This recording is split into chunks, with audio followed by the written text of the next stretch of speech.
Ora bem, e se o próprio inferno tivesse critérios de admissão? No Alto da Barca do Inferno, de Gil Vicente, escrito lá em 1517, somos levados para uma espécie de cais sobrenatural. É aqui que as almas chegam e têm de fazer uma escolha. Ou entram na barca do anjo, a caminho do paraíso, ou na do diabo, para o inferno. Mas claro, a história é bem mais complexa do que isso. É que o diabo, nesta peça, recebe toda a gente de braços abertos. Fidalgos corruptos, agiotas, até padres, cabe toda a gente na barca dele. Mas depois aparece uma alma, que ele recusa. E a pergunta é inevitável. Que tipo de pecado é tão grave, tão vil, que nem o inferno o quer por perto? A nossa análise começa precisamente aqui, com este momento absolutamente chocante, um pecador a ser rejeitado pelo diabo. A cena é, no mínimo, estranha. Enquanto as outras almas tentam a sua sorte com um anjo, a suplicar por um lugar no céu, esta personagem caminha com uma convicção impressionante. Vai direitinha à barca infernal. É como se já soubesse o seu destino e estivesse ali apenas para reclamar o que é seu. E é aqui que acontece o impensável. O diabo, que é o anfitrião de todos os condenados, olha para esta alma e rejeita-a. Mostra um desprezo que não mostrou por mais ninguém. A passagem é-lhe negada. Uma coisa nunca antes vista na peça. A grande questão é, claro, porquê? Para se perceber esta recusa tão invulgar, temos de conhecer melhor esta personagem e o seu companheiro. Refiro-me ao judeu e ao bode. O seu nome é Semifara, mas na peça ele é identificado quase sempre apenas como o judeu e não vem sozinho. Traz um bode às costas, que é um símbolo muito forte da sua fé e que ele se recusa a largar. É muito importante percebermos isto. Na peça, o Semifara não é só um homem, ele é uma caricatura de toda a comunidade judaica, tal como era vista pela sociedade portuguesa daquela época. E qual é a primeira reação dele quando o diabo o recusa? Tenta comprar a sua entrada.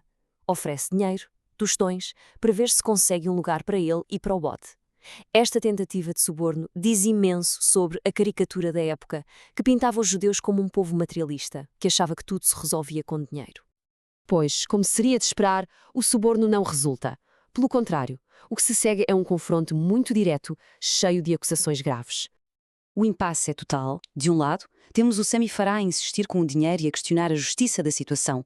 Do outro, chovem acusações gravíssimas, todas elas de natureza religiosa. Profanou igrejas, desrespeitou rituais cristãos e até dizem que roubou o bode que carrega. As acusações mais específicas e humilhantes vêm da personagem do Parvo, que na peça funciona quase como a voz da consciência popular. É ele que diz, sem rodeios, que o Semifara urinou em túmulos dentro de uma igreja e que comeu carne num dia de jejum obrigatório para os cristãos. São atos de profanação muito explícitos. E atenção, porque este é o ponto-chave. A resposta do Semifará não é a de negação. Ele não diz que é inocente. O argumento dele é sobre justiça, ou melhor, sobre a falta dela. Ele basicamente pergunta: se uma alcovitera como a Brígida Vaz pode entrar, por que é que eu não posso? A lógica dele não é sou inocente, mas sim não sou pior do que os outros pecadores cristãos que já aí estão.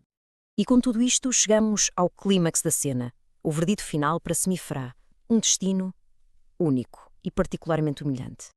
Bom, sem grande surpresa, o destino dele é de facto o inferno. Isso estava mais ou menos decidido desde o início. A grande reviravolta, o pormenor chocante da sua sentença, não é o destino, é a forma como vai lá chegar. O diabo decide que ele vai a reboque.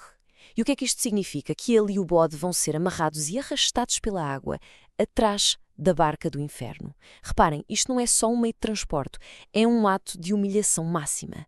Ele é considerado tão impuro que nem pode partilhar o mesmo espaço que os outros pecadores. É literalmente um marginalizado entre os marginalizados.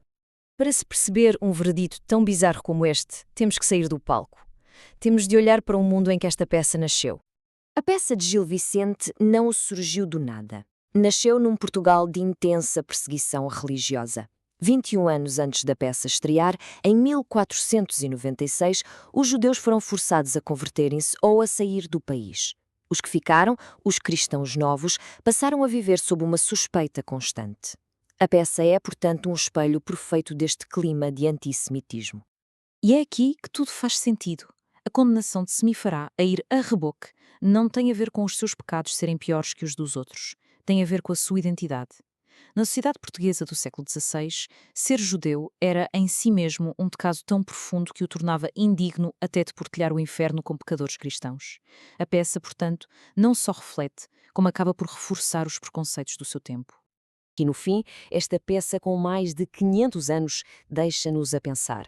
Ao olhar para o retrato de Semifará, somos confrontados com uma questão. De que forma é que a arte, seja ela do passado ou do presente, acaba por ser um espelho dos preconceitos de uma sociedade?